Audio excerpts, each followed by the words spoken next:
I've managed to talk about that for 20 minutes.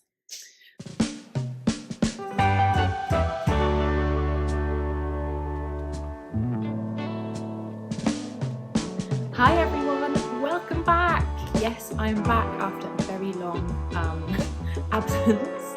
It's me, it's Lizzie, the maker behind Hive Knits, and welcome to episode, who knows, of Hive Knits and Natters podcast. Wow, it's been a long time. Is everybody okay? I really hope so. And please just bear with if I'm a bit out of practice. The last time I filmed was in May, and now it's October. And a lot has happened in between, which I will fill you in on. But for now, I'm super excited to be back. I've got my little cup of coffee. I'm in my new FO design, lime green thing. And yeah, let's just take a minute. If you are new, hello. You have caught me on a on the first time filming in a very long time. So welcome, and feel free to look back at previous videos. There's not normally such a long delay. There is sometimes a delay, but not this long between videos. And if you're returning, then thank you so much for watching this video. I hope that I popped up on your YouTube feed or through notifications or Instagram or something and you went, oh yay, she's not gone forever, she's back. So thank you so much for bearing with, and thanks for coming back. I have got, what have I got to talk about? 1 finished object, 2 finished objects, 1, 2, 3, 4 whips, and a plan. That's right, I am a gal with a plan today. I have a lot more whips that are just languishing. I'm going to bring them back today. Feel free to check out recent videos to catch up on those, but I haven't worked on them for reasons which we'll chat about, and so I'm not going to bore you with those today. I have life updates as well, but maybe I'll save those for the end. So I guess we'll just start with what I'm wearing. Let me put my coffee down. So this is the Tao sweater. Welcome. Tao sweater has not been in the podcast before. Tao sweater is over on Instagram, where the story captions very helpfully label it as the towel sweater every time I talk about it. It's not, it's the Tao sweater, T-A-O, and we'll go into the name in a sec. But yeah, this is her debut into the podcast. So let's take a moment and welcome the Tao sweater. So this has been a real saga over the last few months, and maybe partly to do with why I haven't filmed. I just haven't really felt like I've got anywhere or finished anything, alongside loads of other life changes as well. But maybe it's not coincidence that now this is finished, we're here chatting. So let's go right back and talk about where this design started. Elephant in the room. Last time I filmed, I had just put the FirstTee into testing. More about that later, but you haven't missed the release. It hasn't been released yet. There were some fit issues in testing, and combined with what else was going on in life at that time, it was just really overwhelming, and I got myself a bit, what's the word? I've already used overwhelmed. I don't think I had the bandwidth, the brain space to properly deal with that. So I was kind of doing a half job, half as often as I should be. And, you know, I have said it already to them, but thank you so much to people who were testing that for bearing with me. You all made beautiful teas, and we definitely got there in the end. But by the time the testing period had finished and the fit issues had been resolved and the changes to the pattern that it needed to get it ready for release had been done, my brain was absolutely scrambled. and it wasn't really seasonally the right time anymore. So I did a poll on my Instagram, and the resounding answer was wait and like release it later.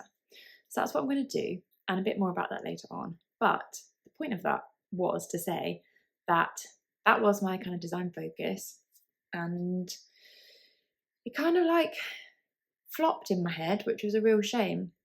So I think I just needed to try and focus on something else. So while that was being dealt with, I had a few other like non-design whips going on, including, and in fact, again, it's come and gone.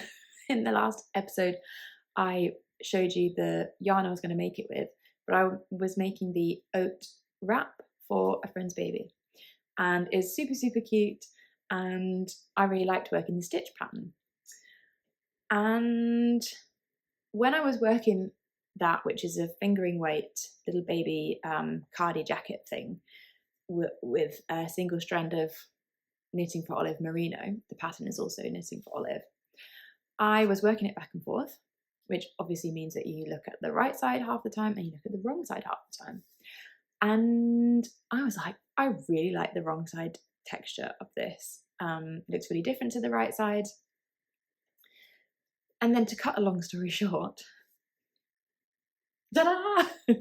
This stitch pattern is the wrong side of the oat stitch, which is a generic stitch.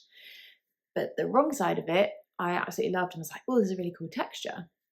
And so I was fiddling around and basically was like, that would be a really, really cool like garment stitch.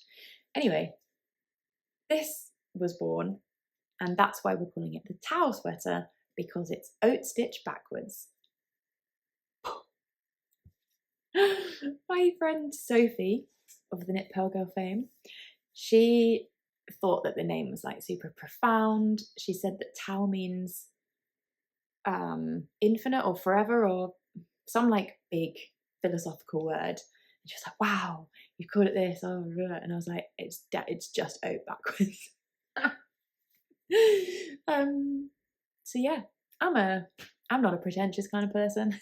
It's definitely just 3 letters spelled backwards. So yeah, that's where the texture for this came from. So if I just give you a little close-up of the El Texture, the colour of this does weird stuff when it's being photographed. But you can see that it's essentially 1 by 1 rib, then a row of pearl, and then like 1 by 1 rib shifted over, pearl, shift back, pearl, blah, blah, blah, blah, blah. And that's Tao stitch. And yeah, that's how we ended up with the texture for this. So it's my first foray into drop shoulder design. I have 3 designs published, 1 soon to be published, and they're all raglans. And my word, it was way easier to make this. Wow, I really made life difficult for myself. Anyway, I really enjoyed this process. It was a new challenge. I think also my brain like needed that a little bit. Yeah, just kind of figuring out how to design and construct one of these instead of a raglan. I actually just got out one of my favourite sweaters that I already made from another pattern, and just kind of had that like to look at kind of how, you know, wide the neck was and how big the armhole drop was, and did I like that compared to another drop shoulder I've got. And I kind of muddled through making this sample based on what I liked best about lots of the existing sweaters. And yeah, this is what we've got. So I shall do some footage where you can see a bit better, but essentially we have here our drop shoulder with our folded collar, and let me see if I can show you the shoulder detail on the back here. There we go. So we have like a couple of details. So you saw on the shoulder that 3 stitch So that also continues down the sleeve and down the side of the body. And then we finish in a split hem. Yeah, so this is made in pure Gynt and a strand of mohair. I use the Kid Seta by Gepard yarn. I'd never used that before. Really lovely. Same like yardage as what I would call a standard mohair, like about 210 meters in 25 grams. And I have a little bit of the leftover yarn here. So these are they. Let me put to focus. Yes, so this is the pure Gynt, and this is the Kid Seta. Now they are both in the colourway lime, and you can see obviously how they work up in the finished fabric that I have here. So where are we at with this?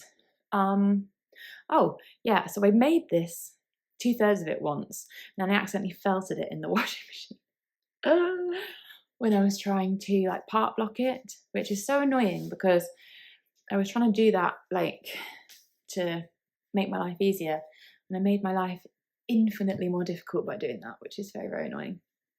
I'd made most of the body, one of the sleeves, and I was like, oh, I'll just part block it and see how it's fitting. And we have moved house, which is part of the life updates that have made everything a bit chaotic the last few months, and therefore we have a new washing machine. And I think I used it to spin. I'm sure I'd used it to spin a swatch, but I hadn't used it to spin a whole garment. And anyway, long story short is that it frogged, felted, and it was really sad, and it was not for being rescued. So I had to start again, which was really annoying. I mean, luckily this is 17 stitch gauge on 5mm needles. It is not a fingering weight sweater, you know. Luckily, it's not the worst thing that you could have to start again, but it was still very, very annoying. However, I had to learn the lesson of this has happened. We can either sit here and sulk about it, which I really, really wanted to do, or we can crack on and just get on with it, basically. I needed to make some tweaks anyway. The armhole was too, I've worked the armhole so many times. It was either too big or too small. So I knew I wanted to change that anyway. And I also wanted to reduce the stitch count on the body. And oh, the shaping around the neckline that you see here on the original one, I only started it sort of here, or basically like here, and it looked a bit weird. So I joined that back there and then continued the little stockinette stripe down the back shoulder as well. So they were changes that I wanted to make anyway. So I tried to make it into a good thing, because I needed a second sample anyway. So that slowed the whole process down somewhat. But anyway, here we are. So I have sent this to my editor and my grader now, which is so exciting. And I'm really hoping that it's going to be, fingers crossed, straightforward to grade. Basically, once the grading's done, I can put the test call out, because I'll know more information about the sizes and the yarn requirements. I have made a few boo-boos on this sample. I emailed the grader and I was like, confession 1, 2, 3, however many there were. And I said, do all your clients like behave like this? Or is it just, am I just incompetent? Because I feel like whenever I send her a pattern, I'm like, hi Becca, here's the pattern, blah, blah, blah. Please can we do X, Y, and Z? Caveat number 1, I've done this wrong. Caveat number 2, I've screwed that up. Caveat number 3, this has gone tits up. Can you help me fix it? She's amazing. If you're watching, Becca, you're amazing. As are you, Frauke. So boo-boo number 1 is, it's not boo-boo. It's just a change to the original plan. Basically, my gauge from my swatch changed from 18 stitches to 17 stitches in the finished garment. I'm not surprised because this is an all over textured garment in pure Gynt, which is quite a heavy yarn. It only runs 91 meters in the 50 grams, and like it will take more yarn than, you know, like a stockinette version. So I'm not surprised it's not, draping is the wrong word, but I'm not surprised that the gauge for a full garment sweater dealing with the weight of itself is slightly more than my little swatch. With the best will in the world, you know, I could have made a very big swatch, but it still wouldn't, the physics and the like forces around it wouldn't be the same as when you actually wear a finished garment. So that's one thing, which is fine because I really like the fit of this finished sample, so we're just going to go with my stitch counts and the new gauge. The other issue is, because I haven't made a drop shoulder before, you basically have to make sure that your front stitches and your back stitches, well, I say you have to. My aim was to make sure that the number of stitches I had at the front when I finished the two shoulders joined and come down and done the underarm increases. It was a weird dance. Matched the back, and the back is like castle on the neck, increase for the shoulders, come down straight, and then the underarm increases. And I very happily, and I thought cleverly, matched those two numbers, but I hadn't done the front underarm increases yet. So basically I've ended up with 6 stitches more on the front of this sweater than are on the back. Now, again, because she's great, my grader was like, you could see that as a good thing, because what you've actually done is some accidental bust shaping. Because, you know, I truly believe this could be a unisex sweater, right? And maybe I will discuss that further with the grader. But the standards that I normally use and the standards that I've sent her just the other day to grade this are the postman, the women's standards, right, for a more feminine body shape. And it makes sense because we are in varying degrees of, like, there are breasts on the front basically, right, that aren't on the back, and it takes more fabric to go over where there is a bust than where there isn't. So it kind of makes sense to have more stitches on the front. I guess,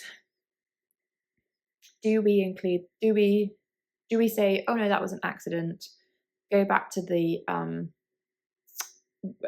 take those 6 stitches out and then put a note to say you could adapt it like this? Or do we build it into the pattern and work out some kind of calculation for your like bra size to know how many stitches to add? I don't know. It's an oversized sweater. This the positive ease is going to probably be about between 15 and 20 centimeters of positive ease. So whether bust shaping is as important, although maybe it's more important because you don't want your whole sweater to be a tent. Don't know. What do you think? Let me know what you think. I'm intrigued. Basically, it was a mistake that may have turned into a good thing. So yes, I'm hoping that we can get the grading done and the test call out very soon. So if you would be interested in testing this, or even waiting until the pattern's released, then just watch this space. I normally announce my test calls on Instagram and also on the community page on YouTube as well. Okay, I managed to waffle on about that for ages. Have I missed anything? I don't think so. Let me just check. This is still recording. Yeah. I've managed to talk about that for 20 minutes. Okay, let's move on. Second finished object is my slipover. This is my Sunde Slipover. Isn't she lovely? Woohoo! Yes, this is my Sunde Slipover by November Knits, and that is Sunde spelled Sunde. And this is my first ever slipover, and I'm really into it. This was what I was actually looking at to see where I'd got to in the last video that I filmed, because I'd apparently, having looked this morning, I'd done basically the whole thing, but not like the bottom ribbing, which is insane. That then took me like 4 or 5 months. But anyway, the ribbing has now been completed. I modded the pattern to include a split hem, because I'm apparently very into my split hems at the moment. But yeah, really, really happy with this. Like the way it fits. I talked in the previous video about how there was no shoulder shaping. If you recall or can tell there's no, like on here, we've got the shaping, but on here, just goes straight across. And I wasn't sure how that would come out. I think it is fine. Like I said, I'm not au fait, particularly with slipovers. I'm not super confident how to modify them, obviously apart from straightforward things like a hem split. It fits nicely. I'd say it's quite snug on me around the neck, but it's not riding up or anything else when it's on that makes me think that it needed more shaping. You know, clearly the front is lower than the back because of these neckline increases. So yeah, I'm really pleased. I made it in this yarn combination, which is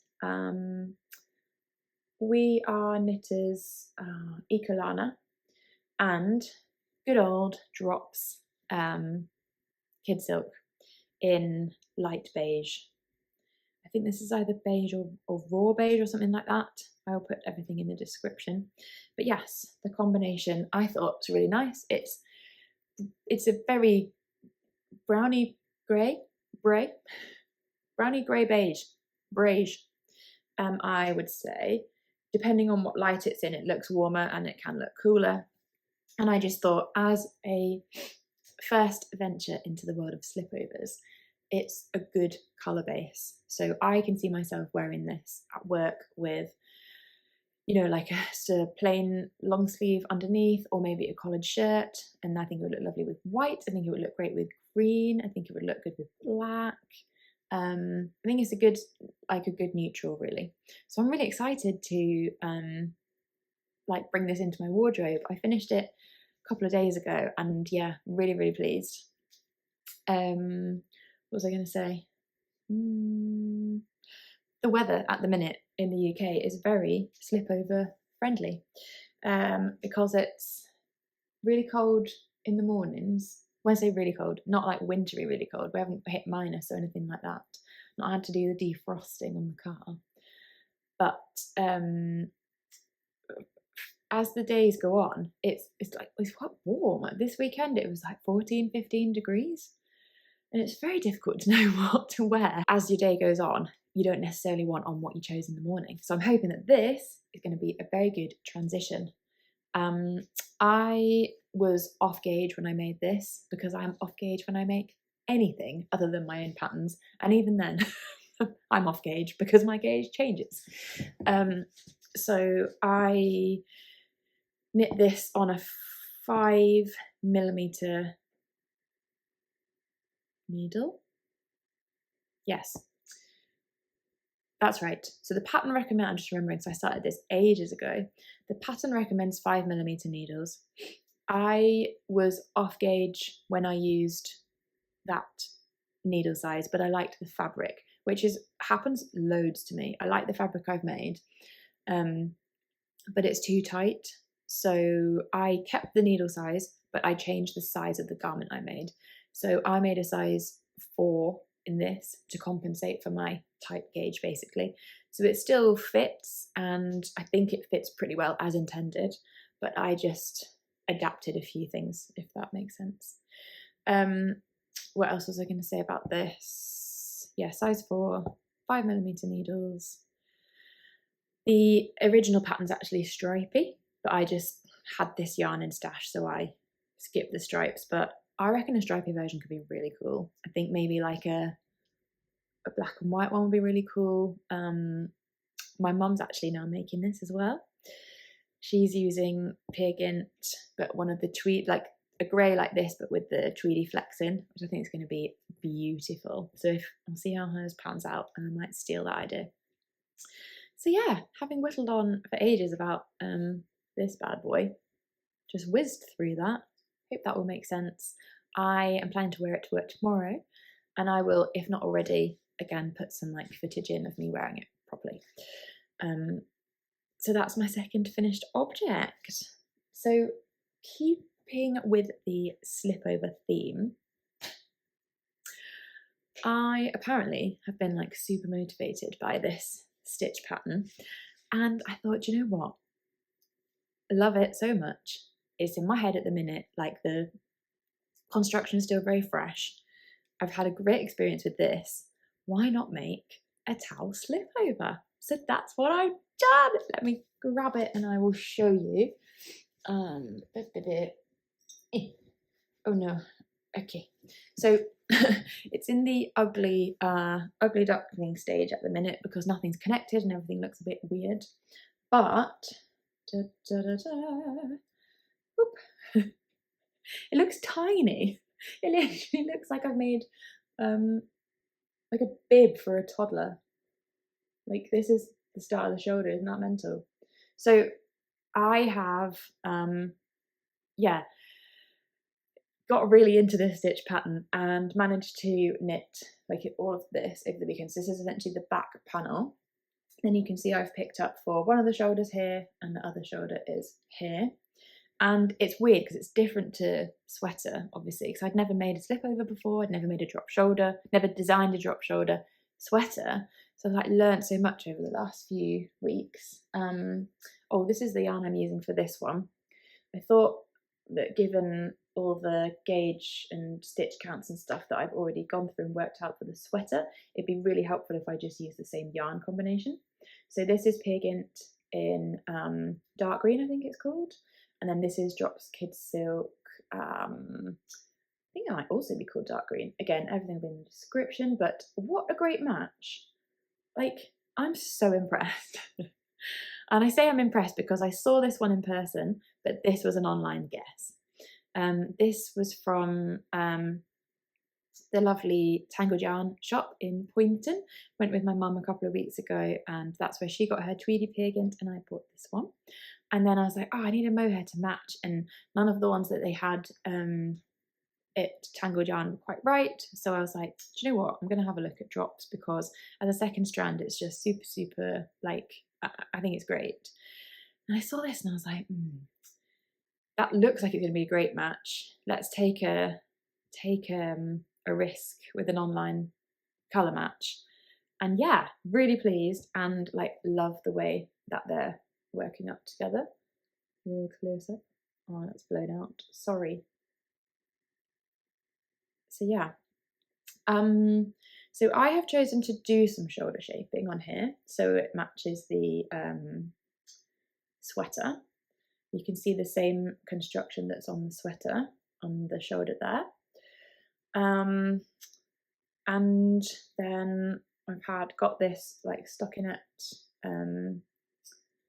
sorry, I can't see that very well. This little stockinette line running down the back of the armhole, and then these are the armhole increases. So I need to just, I left it here actually this morning because I was trying to work out, oh, this is what I was talking about. So same as on here, the little stockinette detail is going to run down. So this is the neck edge, and then there will be like the neck increases here to shape the neck. This will sit like this, makes sense. I was trying to work out, shall I just do the same neckline as this? I thought, so the grey one, the Sunde Slipover, especially for having a collared shirt, because the neck's a little bit, sits a bit snugger than perhaps what I would have like loved. I wanted to try and make sure the same didn't happen on this one. And actually I like how the neck sits on here. I have put some elastic in the neckband fold and also in the cast off knit down join. So it's sitting nicely and is also hoiked the sleeves up just a touch so that I don't have to fold them over, or they're not like too long. They're at like cozy length for me, just on the hand, but can still do things. What was I saying? Yeah, so I basically wasn't sure whether I wanted the same because the number of cast on stitches at the back of here is the same. So essentially I was like, well, obviously the shoulder's like way longer on this because this is a drop and this is not. So I wasn't sure whether to just stick with this one repeat or do on here. This is worked by doing a second repeat of what I've done here and then starting the increases. So I think I'm going to do the same because I'm happy, and I think you could like get a shirt collar under here, whereas the Sunde is just a bit snug. So yeah, that's basically as far as we've got on that. I'm really hoping it's not going to take that long because I've already done the back, which is like a big sloggy bit of work. Obviously this is like nothing, super quick. Do my increases, do this side join, and no sleeves. So I'm hoping this will be quick, and I'm hoping that I can get this over to the grader and editor as well. I have a question though. How would you feel? I need to think about how I would feel about running it, but how would a joint test knit of the sweater and the slipover feel? Would that feel good? Would that be like too much? Because the constructions are similar. They will be different patterns, like it won't be a 2-in-1.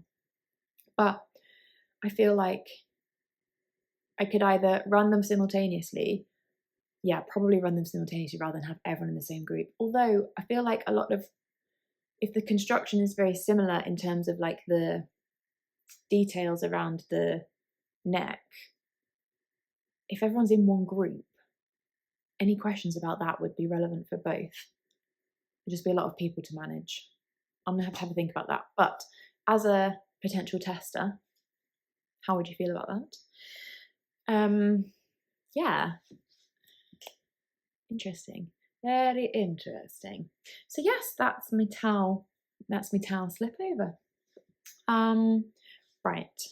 Oh, let me show you this actually. I should have probably shown you earlier. When I loved the reverse of the oat stitch, I didn't have any pig int or anything to like start swatching with straight away. So, and because it was still summer at the time, I started with a little summer top, which I have put on hold because it is not summery anymore. But I'll just show you quickly. I'll definitely get this back out at another time. But this is bottom up. Oops, it's very crumpled. But yeah, look how cute this is. Oh my god, it looks awful. It's absolutely awful. I really should have like steamed it or done something. But hopefully that's enough that you can see that it's the same stitch pattern. And then like if you can just suspend your disbelief and use your mind's eye, the intention is that this will be a little cami with like a little the same stockinette strip running up the front that's going to be like a faux basically have buttons on it that would look like it's a little done up little button top, but it's not. It's all one tube just to make life easier and reduce the flat knitting. So yeah, I just did this cute little folded edge at the bottom, and then I was thinking for the top, as we come up, maybe to try and get it reversible, so a square neck on one side, a V-neck on the other. But yes, I just found this and was like, oh, so this was the oat stitch. This is a good way to show you. That is the oat stitch that was on the oat wrap. And I was like, oh, that's such a lovely stitch. But when I was working the wrong side, especially when it's all like blocked out, I was like, oh, that's really cool. So yeah, this is worked in Gepard Wild and Soft, which is merino and silk mix, 60-40 merino silk, and it's really beautiful. Again, I had this in stash because I had a project I did that didn't work out, and it's got luster. It's very, very nice. Can you see it's like reflecting the light? It's got a sheen on it, and again in this like lime green that I'm apparently obsessed with at the minute. I actually bought the Gepard mohair originally to go with this for a project I did, and then it kind of didn't work out, so I thought, right, I'll use this on this summary design, and then I nabbed this to go with the pig int. So I will pick that back up in early spring probably, because that's a fingering weight 3mm jobby, and That's not fun. 3mm. I'm just thinking to myself, did I write down anywhere what needle size I used for that? That's my favourite thing, to just not leave myself notes about what I've done. Okay, 2 more little whips to show you. Okay, oh, I've left the ball of yarn over here. This one I haven't got very far through, and was a bit of a spontaneous cast on. So there's quite a few babies in my life recently. The one that got the oat wrap you already know about. But there's another baby that's come into our friends' lives relatively recently. So I thought, oh, what can I make? What can I use some scraps for? And I've got so many scraps of so many different colours of fingering weight yarns, but lots of this in particular, which is VIP, Lanagatto VIP.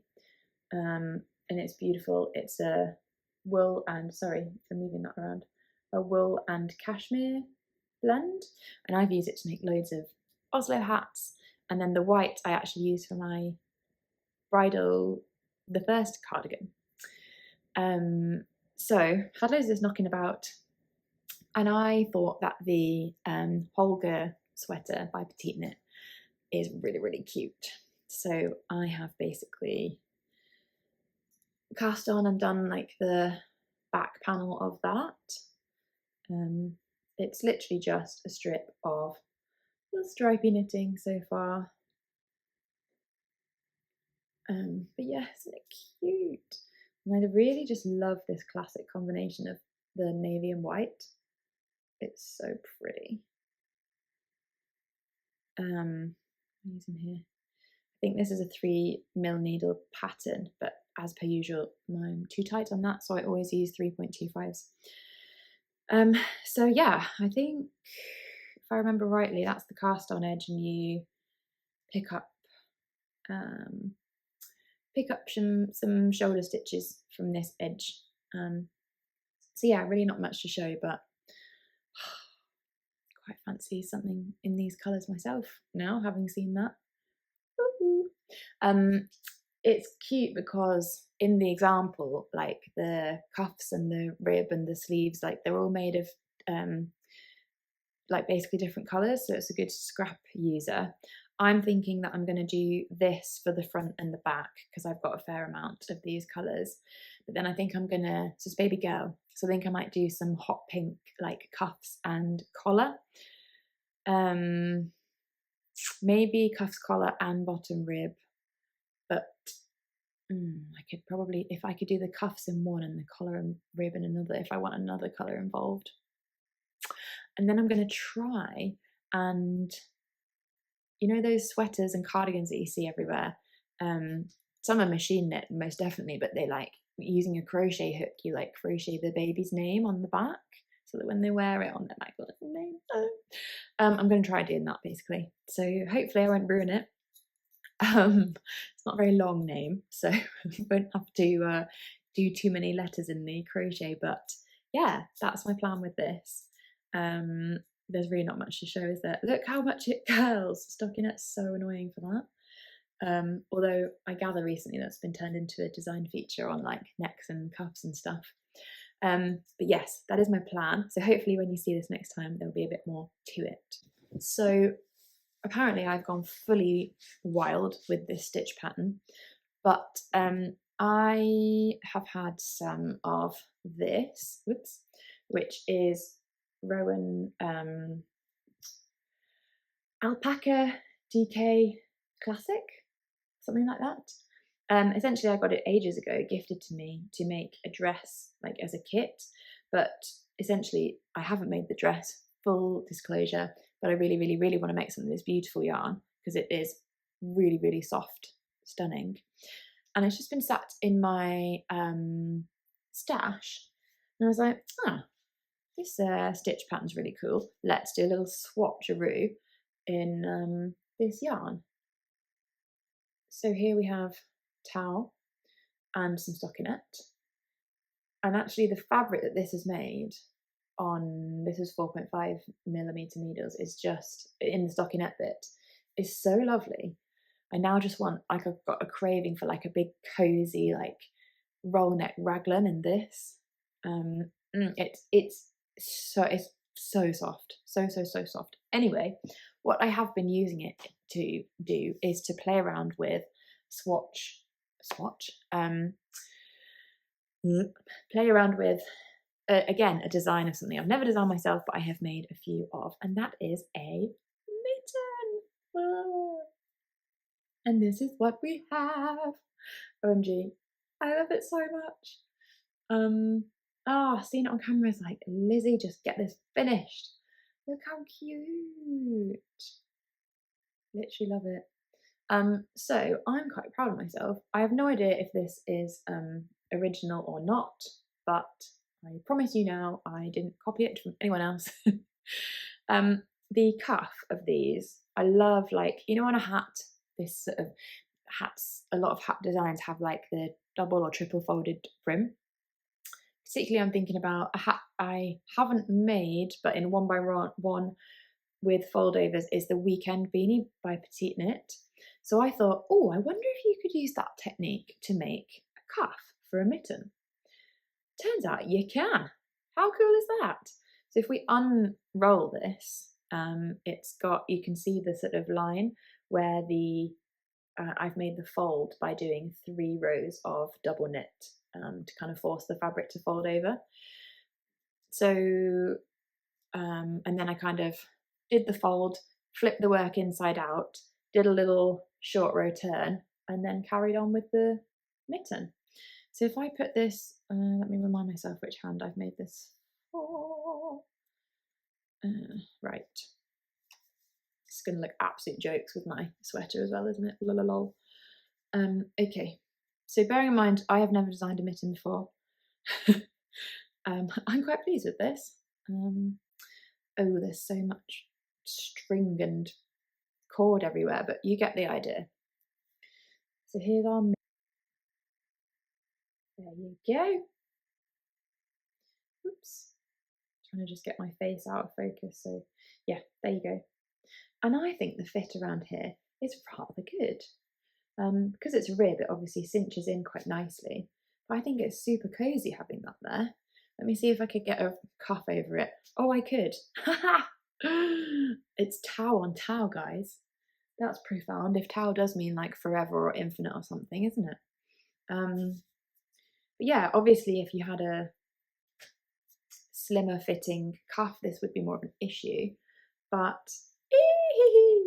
so let me see if I can show you how I did the thumb. So basically I've done the thumb, I don't know if this would still count as a gusset, but basically I did the thumb increases on the outside of the mitten. Let me see if I can just show you, contort my hand. I have to just take it off. I'll just take it off. So often on a mitten, I have seen the thumb increases like here, so between the hand and the thumb, and like some extra stitches are made. But I decided to do mine kind of like raglan increase on the outside. Can you see that there?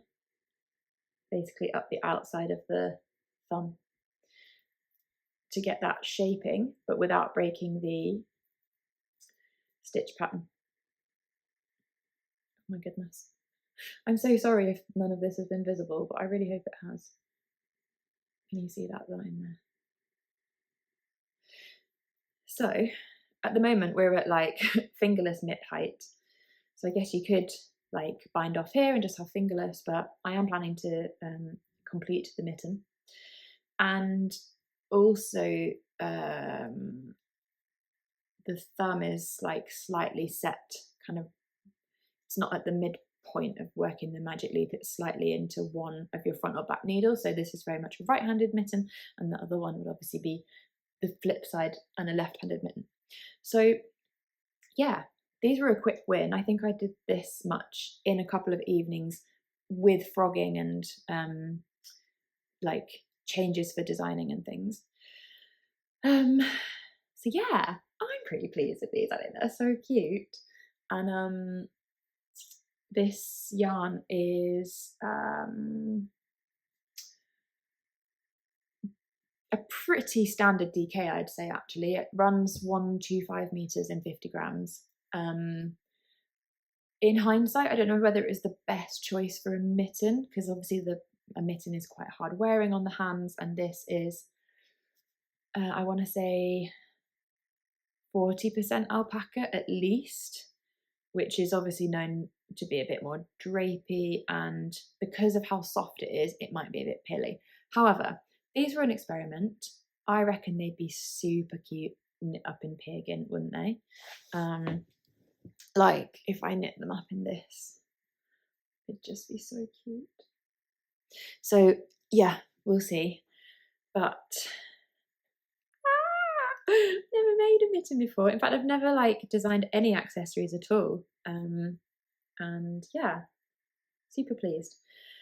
So that's all the whips, guys. How long have we been yakking? 48 minutes, blimey. Yeah, that's everything. Last thing I have to show you is a plan. I said I was a gal with a plan, and I am a gal with a plan. Let's drink some cold coffee, shall we?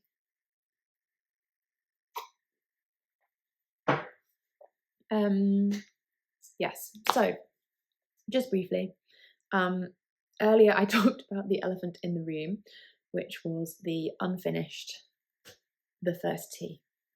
And we've talked about why that wasn't working out and why I've chosen to just put things on hold. However, having been seasonally behind the game, I now want to make sure I'm seasonally ahead of the game. So I thought it could be cool to knit myself a new version. Yes, I know all of you who are going, but you've already made 3 samples of it, Lizzie. What the heck? Yes, I know. But that's part of the process, right? All of them are, well, the first 2 are like needed adjustments in their own way. And the third one is lovely, but it's like a summery fibre. Part of the issue with the FirstTee is because it's DK, although you can have like very nice DK summery knits, but because of the sleeve stitch in the half fisherman's rib and the double knit cuff detail, I found through the test knit that people who made versions in all summer weight fibres, so your linens, your cottons, your like bamboos, silk, basically anything without a little bit of wool or maybe alpaca, but like some wool content, kind of struggled to maintain the like the shape, basically, because the half fisherman's rib is quite reliant on like spring back to give the sleeve like the little puff that it was designed with. I kind of noticed that people who'd use like cottons or linens, because of the stretch and the lack of spring back, they just got a lot of drape, which is like, that's what they're designed for, that's what you want a summer weight yarn for, but they weren't giving the tee the intended look. Even my first design, which was in Sunde's Duo, that's a 50-50 wool and cotton, merino and cotton yarn. So yeah, that's definitely what I noticed in some of the testers' samples. They weren't getting the fit that we intended, and that was partly because of like the numbers in the pattern, which we've tweaked and made some adjustments, because big learning curve was that there is not a standard ratio of people's busts to their bicep. Like some people could be very small in the bust but have a like larger than expected bicep measurement, and the other way around. There's just no, it's very difficult to grade that, I found, because people vary so much, and because that was such a feature of the tee, that became part of like the fit issues. And I went through a phase of just being like, oh, it's me, it's a bad pattern, I'm a bad designer. And then I realized actually it's really hard to cater for like every single body shape under the sun. So kind of came like full circle with that. But definitely having wool, a yarn that has no spring back in it, definitely doesn't help. So all of that to say, you could make like a summer, I initially designed it as a summer tee, but actually I think it's more like transition spring summer appropriate because it's short sleeved, but I do think you need to use a yarn that has a bit of wool content in it, which makes it slightly less like very warm weather friendly. So I want to like relaunch it, refresh it by making myself a new sample and time it right so that people have time to make it before like spring really, which is when it would be useful. If it's not released until like mid to late spring and people are making it for summer, they might find that they don't get like summer wear out of it. So I got a box with some goodies. And in the box, well, the box is from a store that I have been aware of but never ordered from before, my Ivory Room. And this is what we've got. So I'm going to make myself a Christmas sparkly. Yes, I know I just said spring and autumn, but I'm going to make myself a Christmas sparkly version. So I realised that the Gepard Wild and Soft, has a big brother. This one, Wild Wool Silk, and it's basically like the DK weight version of the Wild and Soft. It's still 40% Tussar silk and 60% merino wool.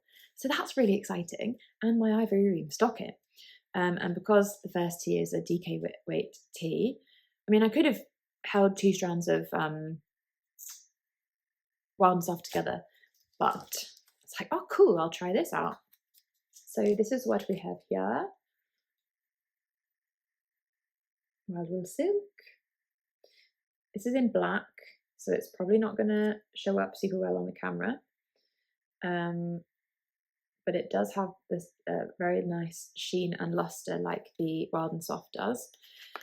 So the yardage on this is 120 meters and 50 grams, whereas the loomer that I used for my third sample and recommend in the pattern by the Fibre Co is 125, I think. So this is pretty darn close. And then, sparkly, you say? This isn't sparkly. No, but this is, woohoo! OMG. I'm so excited about this. So this is from Kremke. There you go.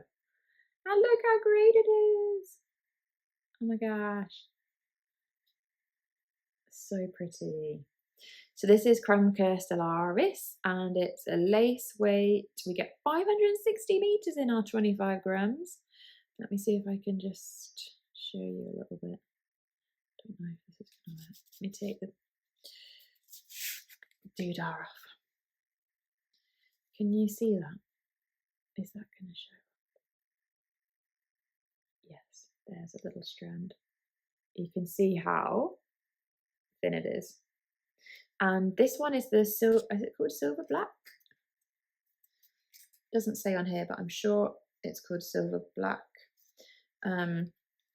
This have loads of different shades of this actually. They did have a full silver one, but I thought I want to go for subtle if I can. So this is what we've got. If you can call this subtle. Yeah, it's super pretty, and I think we'll just elevate this. OMG, yes. So I'm going to start work on that as soon as time allows, and it will also allow me to kind of, there's absolutely no way that's going back on there. Stop trying. It will also allow me to revisit the pattern as well, because it was almost in a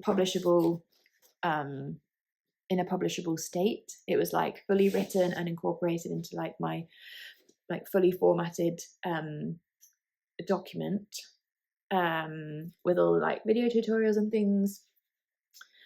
I just need to like get back in the zone of that pattern, and also add in the bicep like adjustments that we figured out.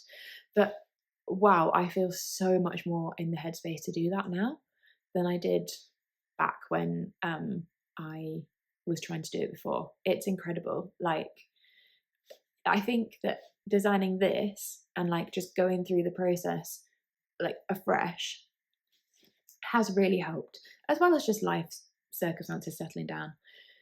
I realised, this is the life chat by the way, so if you want to leave, it's been beautiful having you along with me. And I'll just fill you in very briefly. So in the last 12 months, I realised that we have got married, bought a house, I've qualified as a GP, and I've started a completely new job in a new borough of Manchester, working as said GP. And that's quite a lot of things. There's quite a lot of things to have happened to a person in 12 months. And I would argue that they are some of the most stressful things a person could do.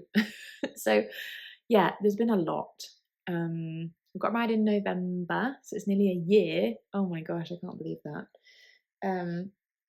And then we like started the process of buying the house in February, completed in June. We're doing loads of like not rushed, but as much DIY and decorating and stuff as we could before we moved in, because we had to like work through our notice on our rented place.